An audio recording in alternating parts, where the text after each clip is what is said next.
Kalau kita bertanya who rule the world atau siapa yang mengendalikan dunia saat ini, maka sebagai pengatur dunia, semua orang pasti akan menunjuk ke Amerika.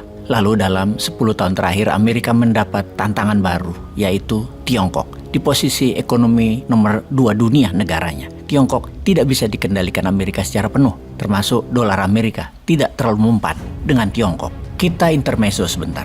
Bayangkan, 40 tahun yang lalu, Tiongkok negara komunis kental dengan pengaruh Deng Xiaoping yang sangat komunis. Lalu ada pertanyaan, bagaimana Tiongkok membangun jaringan kereta api? Bagaimana Tiongkok membangun infrastruktur jalanan? Bagaimana Tiongkok membangun pelabuhan dan industri dengan masif? Adakah yang meminjamkan dolar ke Tiongkok 40 tahun yang lalu? Atau adakah waktu itu Tiongkok membangun pakai surplus perdagangan? Apakah Tiongkok begitu kaya 40 tahun yang lalu itu?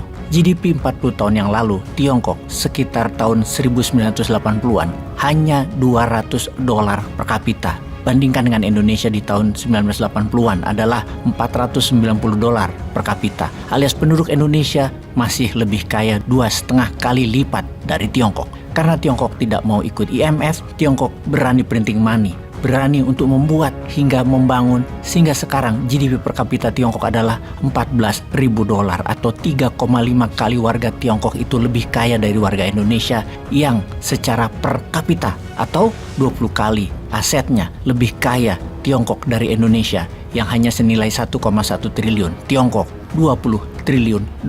Intinya, tetaplah bertahan dengan ilmu barat, wahai pejabat, dan tetaplah bersandar ke dolar Amerika dan ilmu ekonomi Amerika. Pakai aja terus, garansi sampai mampus Indonesia terus berhutang. Kok nggak nyadar-nyadar juga ya? Itu IKN, bangun aja pakai printing money. Berani nggak? Kok ngutang berani, cetak uang berbasis proyek nggak berani? Kalau kita deket sama Tiongkok ya, jangan manut aja sama Tiongkok. Sekalian aja printing money kayak Tiongkok. Jangan hanya dekat saja, tiru sekalian. Wah, ini ora.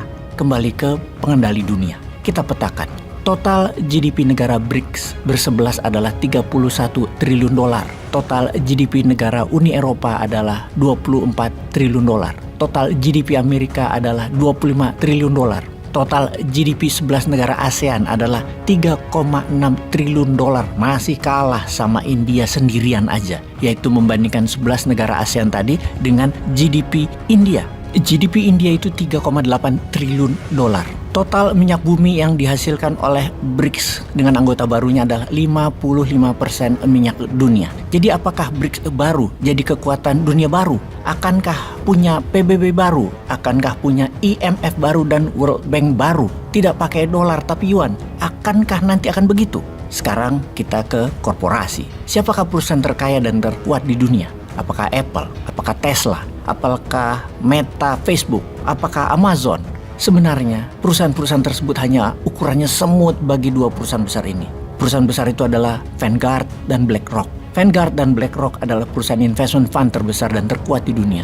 Kalau boleh dikatakan, mereka lah Wagnernya dunia korporasi, ujung tombak soft powernya Amerika. Total aset manajemen yang dikelola mereka nilainya adalah $15 triliun atau 5 kali GDP-nya Perancis, atau 70% GDP-nya Tiongkok, atau 15 kali GDP-nya Indonesia. Lalu bagaimana dua perusahaan besar tersebut mengendalikan dunia? Sangat sederhana caranya. Vanguard dan BlackRock memiliki semua saham perusahaan besar dunia. Vanguard dan BlackRock adalah pemegang saham besar di Google, Apple, Amazon, Facebook, juga Microsoft, dan banyak lagi perusahaan besar dunia, perminyakan, farmasi, bioengineering, high-tech, dan lain sebagainya.